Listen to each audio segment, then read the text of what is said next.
आज हम देखने वाले हैं एक छोटा सा उपचार लेकिन बहुत ही इफ़ेक्टिव और न्यूरोथेरेपी में जो कि सबसे ज़्यादा यूज होने वाले उपचार हैं उनमें से एक है ये। हालांकि इसका एक बड़ा वर्जन भी होता है, लेकिन हम जो अभी बताने वाले हैं वो छोटा वर्जन है उसका, ताकि कोई भी क्विकली दे सके। और ये हम किस केस में यूज कर सकते हैं? किसी को भी कोई भी नई चोट लगी हो, पुरानी चोट लगी हो, कोई गुम चोट हो, जैसे कि बाहर से लगा नहीं कि कुछ फटा हुआ है लेकिन अंदर दर्द वहाँ पे रहता है, क्योंकि पता है कि हमें कभी 10 साल पहले चोट लगी थी, 5 साल पहले चोट लगी थी, लेकिन वो ठीक हो गए, लेकिन कभी कभी उसका दर्द फिर से उखड़ जाता है। ऐसे केस में भी हम दे सकते हैं।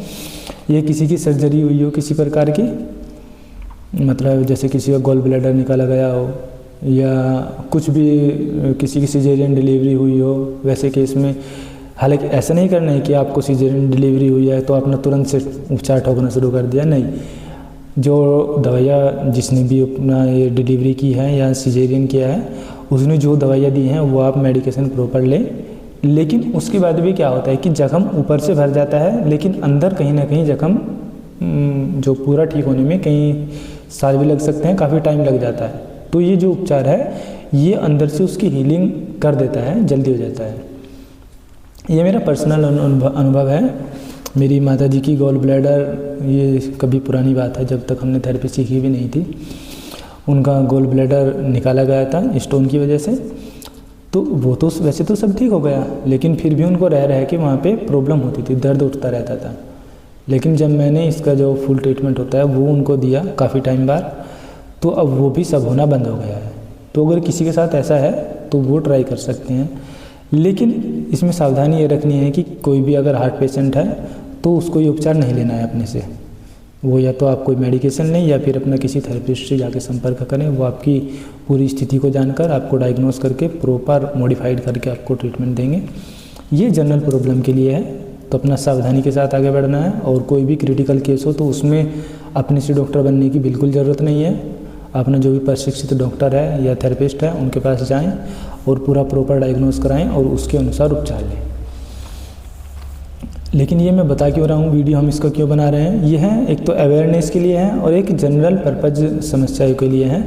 जैसे कि कोई एक्सीडेंट हो गया है तो उस केस में भी ये काम करेगा। ऐसा नहीं है कि कोई एक्सीडेंट हुआ है तो आपको डॉक्टर के पास नहीं ले जाना और आप अपने से उपचार करना शुरू करो, नहीं, वैसा नहीं करना है। लेकिन कभी कभी क्या होता है, कहीं ऐसी जगह एक्सीडेंट हो गया है कि तुरंत आप डॉक्टर के पास नहीं जा सकते, या ब्लीडिंग बहुत ज़्यादा हो रही है और डॉक्टर के पास आपने कुछ भी अपना वाहन वगैरह कर लिया है और जा रहे हैं, लेकिन जब वहाँ तक जाने में टाइम लगेगा और तब तक हो सकता है कि ब्लीडिंग बहुत ज़्यादा हो जाए, पेशेंट कोमा में चला जाए ब्लड लॉस की वजह से, या कुछ और प्रॉब्लम हो जाए।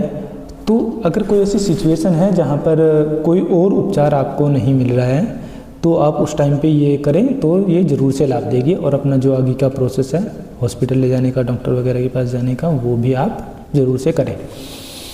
और दूसरा ये होता है कि कोई छोटी सी चोट लग गई है हमें, जैसे ये मेरे साथ पर्सनल हुआ है।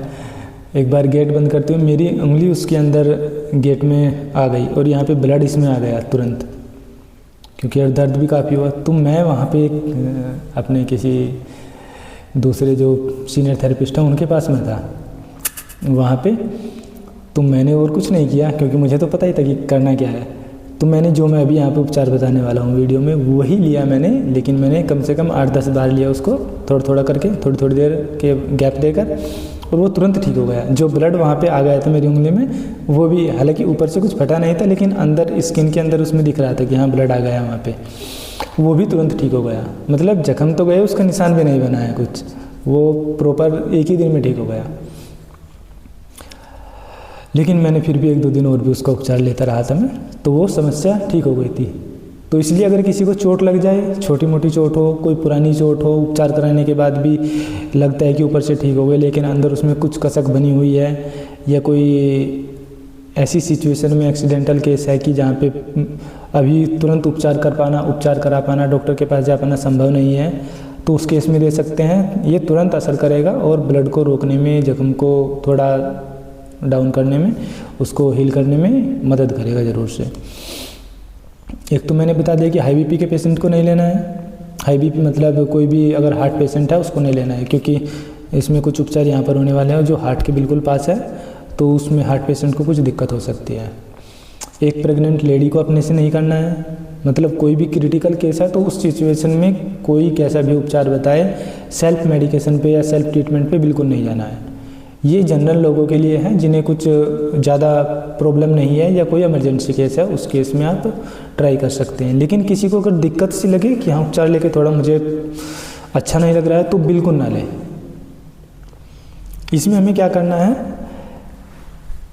हालांकि एक इसमें थोड़ा सा एडिशनल बाद में बताएंगे, लेकिन अभी के लिए जो मेन ट्रीटमेंट बताने का अपना इरादा है, लेफ़्ट पैर पे अगर किसी का गोल ब्लैडर निकला हुआ है तो उसको लेफ़्ट पैर पे देने की ज़रूरत नहीं है, उससे इससे आगे वाला देना है, क्योंकि फिर ये उसका देने का कोई फ़ायदा नहीं है।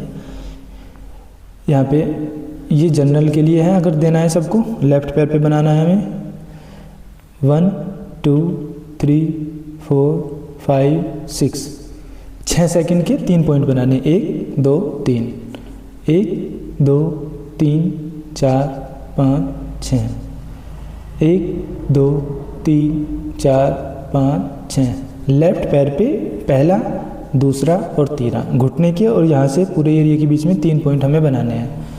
एक तो ये हो गया। लेकिन अगर किसी का गॉल ब्लैडर निकला हुआ है तो उसको ये लेने की ज़रूरत नहीं है, क्योंकि वहाँ पे ये काम नहीं करेगा, वो ये वाला ले सकते हैं वो भी, और जनरली जो सब ठीक ठाक है वो तो पूरा ही ले सकते हैं। अब यहाँ पे अपना हाथ के 3 पॉइंट और पैर के 3 पॉइंट, तो हम क्या करेंगे, जो पैर पे पॉइंट देना है वो तो हाथ से इससे दिया तो वो दब गया, और ऊपर से ये दबाएंगे तो नीचे वाला भी दब गया और ऊपर वाला भी दब गया। तो 6 सेकंड फिर 1 2 3 4 5 6 पहला पॉइंट यहाँ पे ऊपर और यहाँ पे कोहनी के पास वाला, और फिर हाथ का भी बीच वाला और पैर का भी बीच वाला। 1 2 3 4 5 6 फिर हाथ का भी यहाँ पे हथेली के पास वाला और यहाँ पे घुटने के पास वाला। 1 2 3 4 5 6 और फिर बीच वाला ही एक और, पैर का भी और हाथ का भी, जंघा का भी और यहाँ का भी।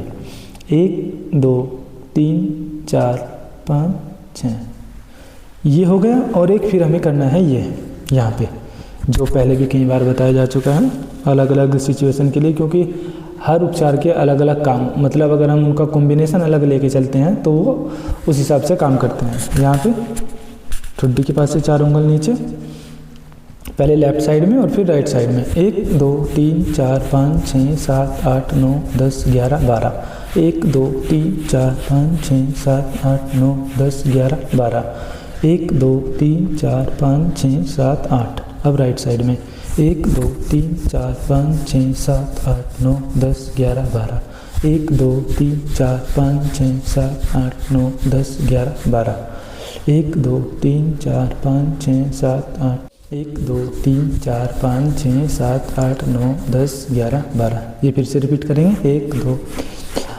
6 7 8 9 10 11 12 1 2 3 4 5 6 7 8 1 2 3 4 5 6 7 8 9 10 11 12 1 2 3 4 5 6 7 8 9 10 11 12 1 2 3 4 5 6 7 8। ये लिया। और ऐसे ही अपना, या तो किसी को पुरानी प्रॉब्लम अगर कोई है तो अपना दिन में एक बार ले लो, अपना कुछ दिनों तक लगातार लेते रहो। कुछ तुरंत वाली अगर प्रॉब्लम है, जैसे कि अभी चोट लग गया, अभी आप उपचार ले रहे हैं, तो एक तो ये करना है, ये किया। और साथ में यहाँ पर देखेंगे हम जो अपना ये है एरिया, इसके दोनों साइड में ऐसे उंगली रख कर या ऐसे कर, उंगली से ले लो, आसान रहेगा। 2 बार दबाएंगे, 1 2 ऐसे 4 बार करना है। 1 2 1 2 1 2 ऐसे 4 बार। ये अगर नई चोट है तो उसके लिए करेंगे, नहीं तो इसको ऐड करने की कोई ज़रूरत नहीं है। अगर पुरानी चोट है तो उसमें ऐसी कोई ज़्यादा ज़रूरत नहीं रहेगी। और ये नई चोट है तो कई बार रिपीट कर सकते हैं एक दिन में भी, लेकिन अगर पुरानी चोट है तो दिन में अपना 1 बार लेते रहो, अपना वो ठीक है। और एक सावधानी और बतानी रह गई थी इसमें, अगर किसी को वैसी प्रॉब्लम है जहाँ पर उसकी हड्डियों में कैल्शियम की ज़्यादा जमावट हुई है, जैसे इस पर हो गया, एड़ी में हड्डी बढ़ जाती है, या कुछ और एंक्लोजिंग स्पॉन्डिलाइटिस वगैरह है, तो वैसे केस में इसको अवॉइड करना है। अगर ऐसी कोई समस्या है किसी को, तो इससे क्या होगा, उसकी जो कैल्शियम है और ज़्यादा वहाँ पे डिपॉजिट हो सकती है, तो उससे थोड़ा सावधान रहना है। वैसे केस में भी इसका उपचार अपने से नहीं लेना है। अभी के लिए इतना ही, बाकी फिर मिलते हैं कभी।